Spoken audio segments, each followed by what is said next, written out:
Dum dee dum dum dee dum dum. Hi everyone.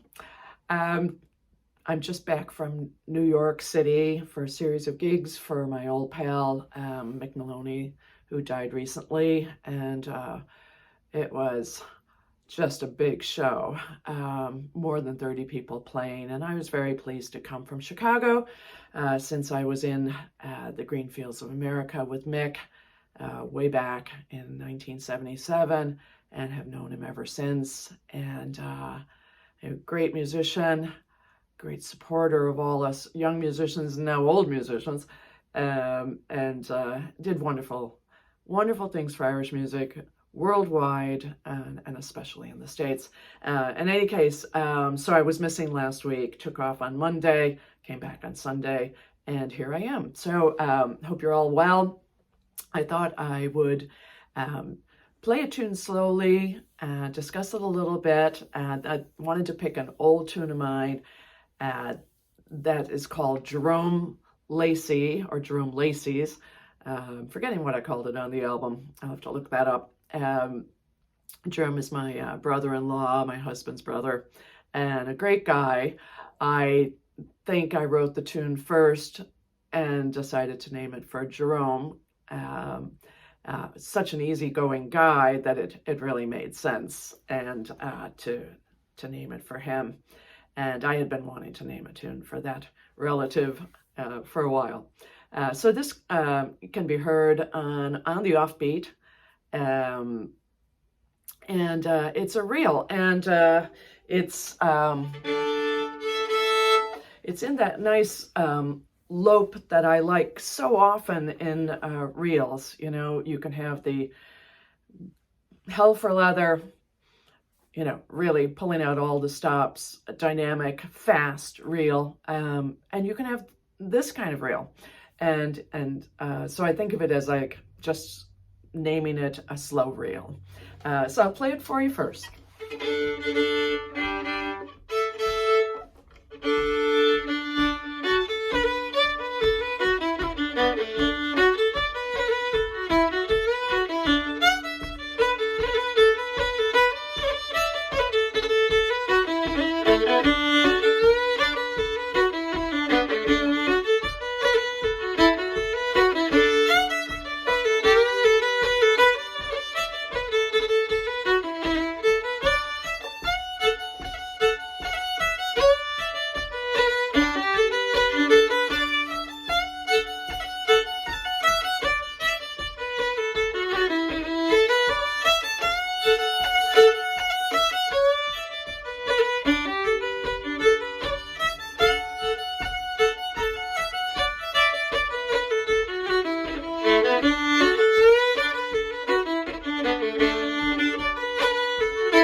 So that tune is, as I say, going at a slow lope, and I think I always meant it to go at that speed.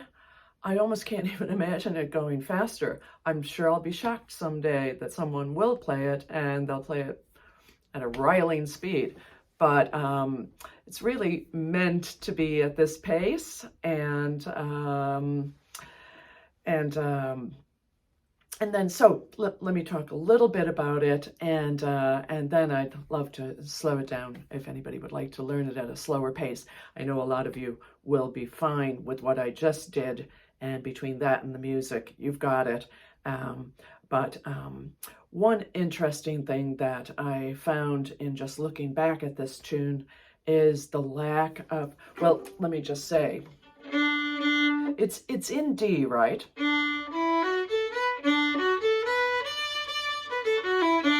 But when I do that jump there,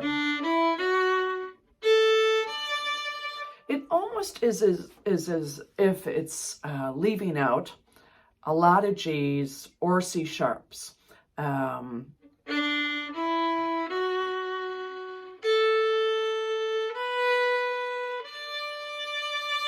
Now, just let's to prove the point, let's see if there is a G in it, first of all, in that first part.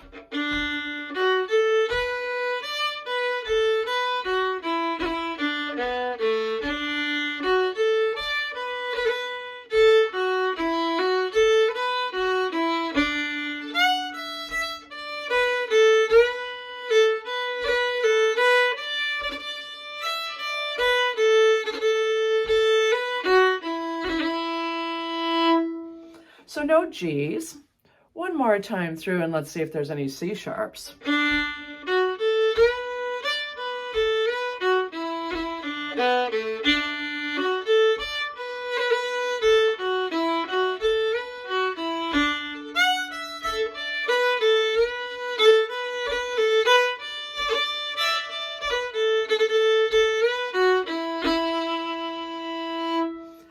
And no C sharps.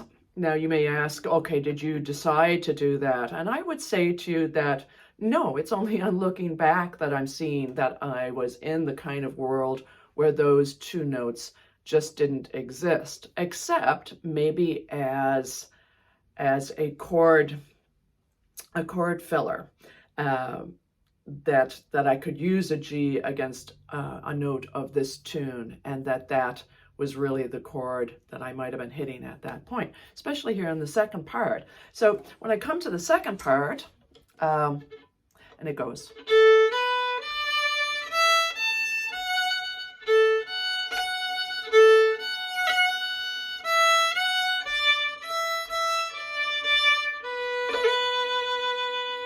And then I go.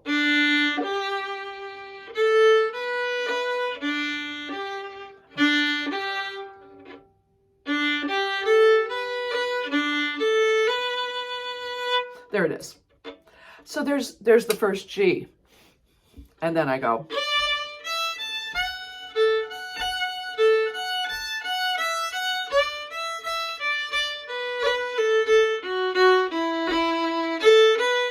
I'm repeating now.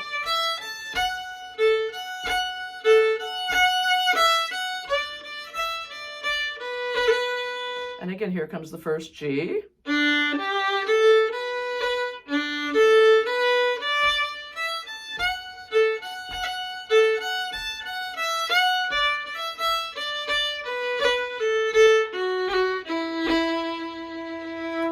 So again, it's really avoiding it, isn't it? So it's in this whole kind of lovely world without G's. And let's check for the C sharps.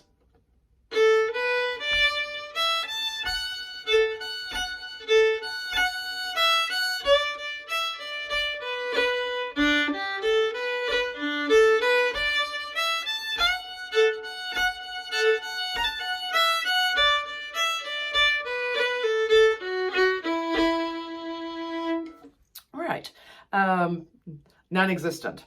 So it's kind of nice that it's just dealing without those notes, and when the G comes in, I think it's a nice idea to place it there. When I recorded this, I also found another spot for a G, and quite happily found it in the second part.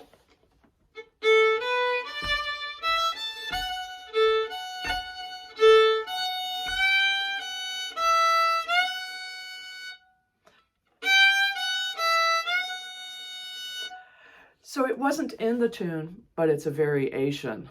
And I think that we can grab notes that are not in the tune in order to pull some other emotion or other feel into the tune. And yeah, and I think I do that a lot where there's something that's not in the tune, and if you reach for it, it can be quite nice. The only problem being, as usual, if you do it and your accompanist doesn't know you're doing it, it just kind of flies under the radar. But if your accompanist actually points to it, then it's pretty cool. So I'm going to play the tune for you to learn, for anybody that would like to learn it. And just say again that I will add the music to it. So here we go. So.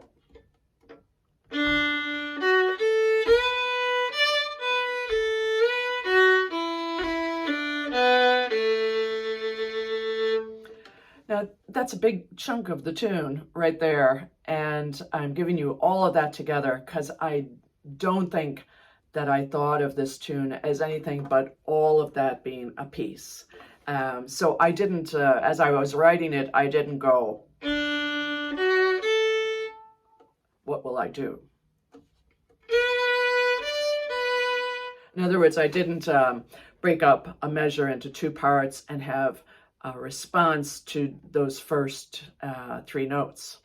Nor did I think of this as one measure responding to another measure, like as in this.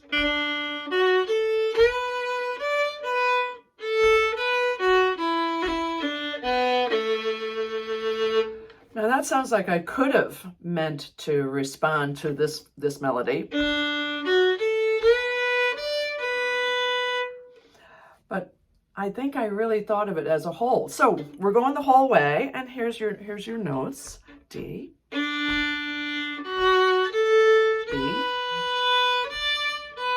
A,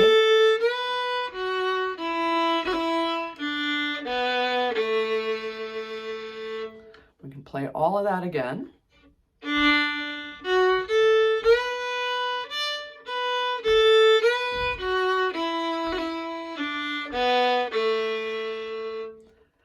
So the response to all of that is this.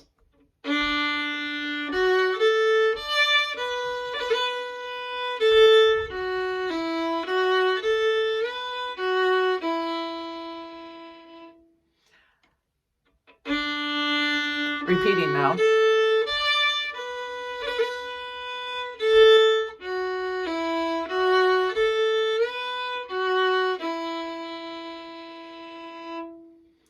So if we followed that from the first section, that whole chunk, which brings us halfway through the first part of the tune, goes like this.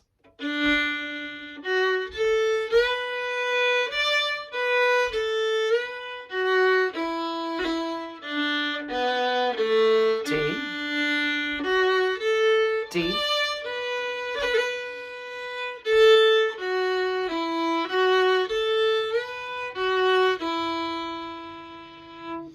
and I'll play that once more.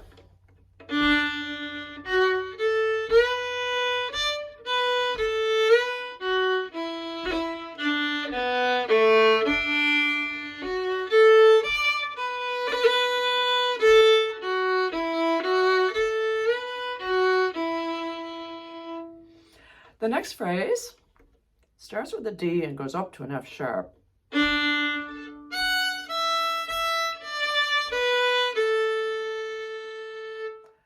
And that again is.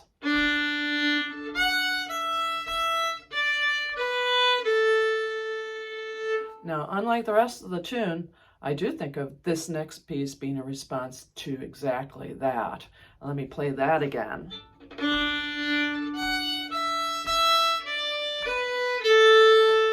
And then I've got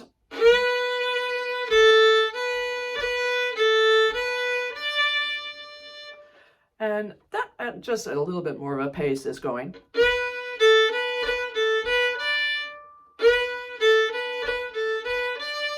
And slow.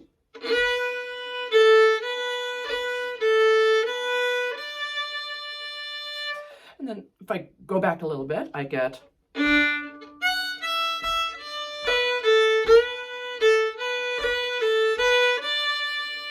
And then moving on,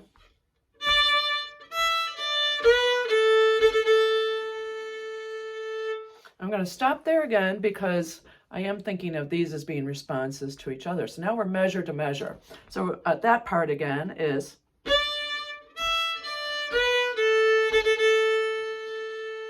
followed by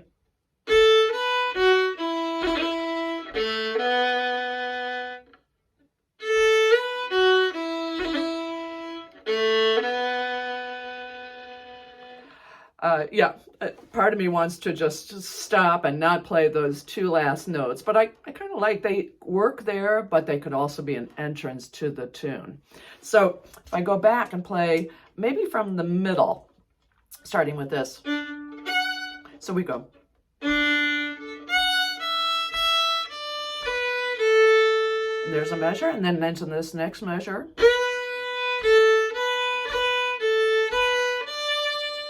Next measure.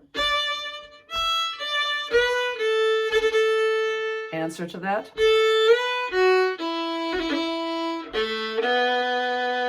Okay, I'll stop talking.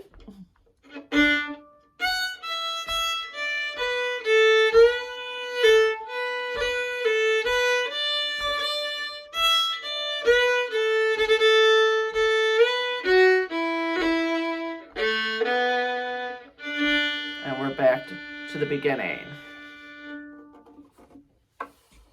So this second part, I'm just going to play the second part slowly for a reason that there's a little bit of a new melody happening, but there's lots of references to melodies from the first part, kind of all over this. I haven't mapped it out to see what happened, but it's making the whole tune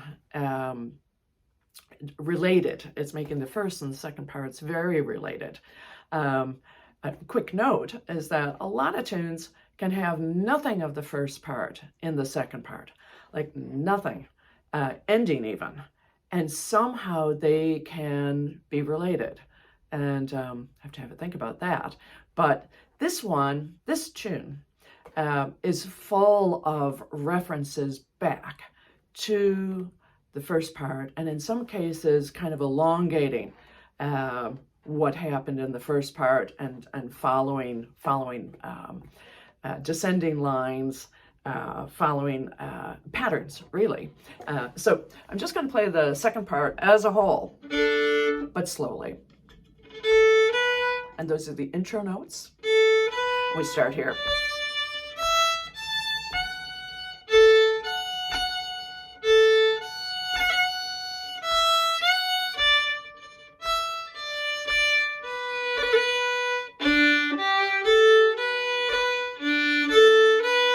Recognize it.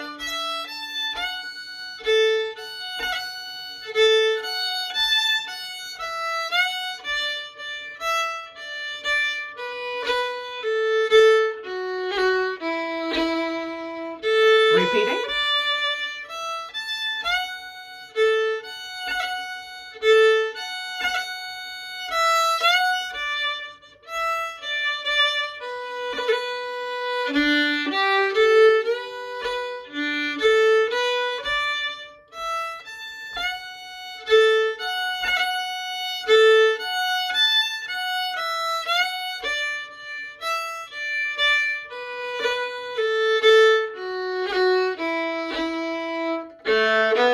First part.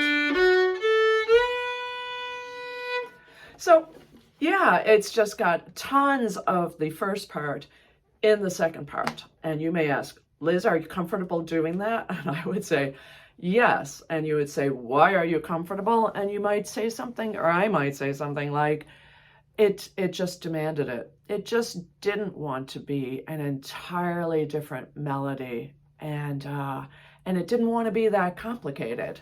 It just wanted to be this nice tune with this nice lope.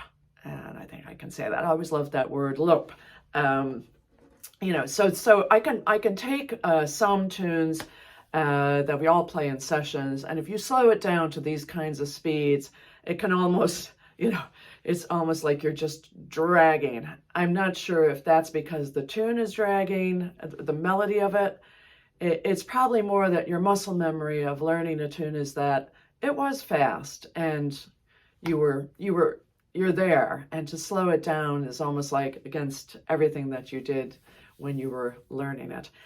So this tune, again, I think is really comfy, this pace, and but again, I can imagine it's going to happen. So see if you agree with me. Here it is, like at a pace. I'll just play the second part that I was just playing.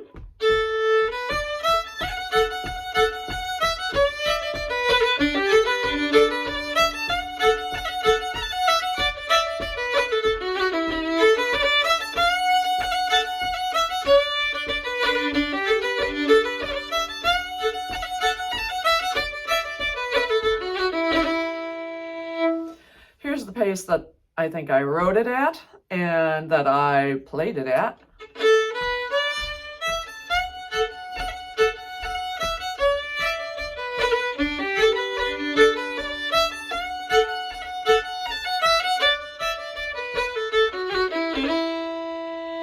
I do think it wants to be there. Okay, one side note before I leave you to it. Anytime I'm hitting da-da-dum, when I'm hitting that quarter note, and even the next one, da-da-dum, da-dee-dum, so you can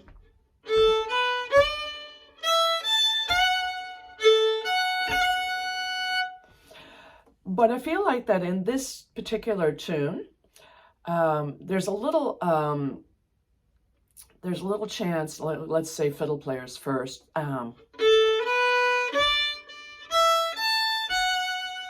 now, you can do almost a little breezy back lift with your bow, as if you were playing these notes. But, so you're really making it a quarter note, but you're going back to it with almost a little heave.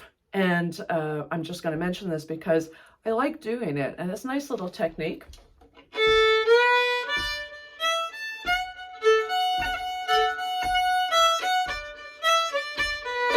Like there.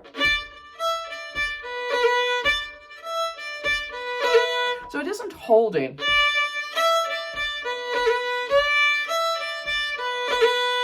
And it's not going. It's going, you're giving it a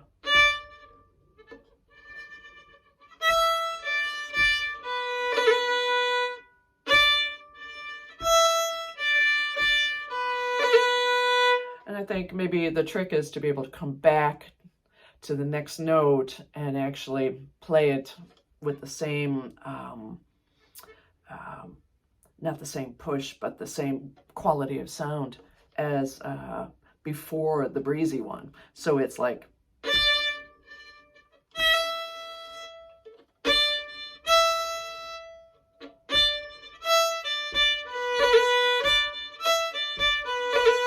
I do it a lot, and so if you were trying to imitate my playing, I do that a lot during this tune. I'll have to think about how much do I do it for other tunes, but I'm going.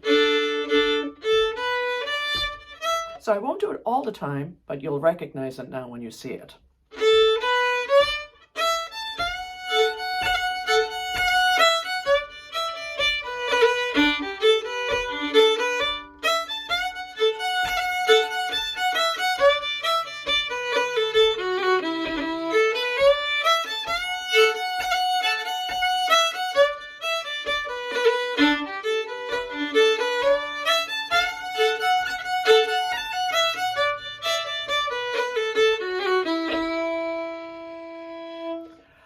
Yes.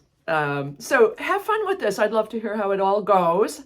Again, this was a track on the Offbeat, and I'll attach a link to that as well. You'll hear Sean O'Graham doing a lovely introduction on the guitar that I love, love, love. And he did that, and I didn't tell him what to do. He started playing around that there should be an introduction. And I love where he leaves it for the start of the tune. So listen to that. And this pace, if you're inspired by this pace, you might like to write a reel and play around with what notes might be missing or not, just see what happens. But this pace is a lovely pace for us musicians. So I hope you give it a go. All right, that's it for today.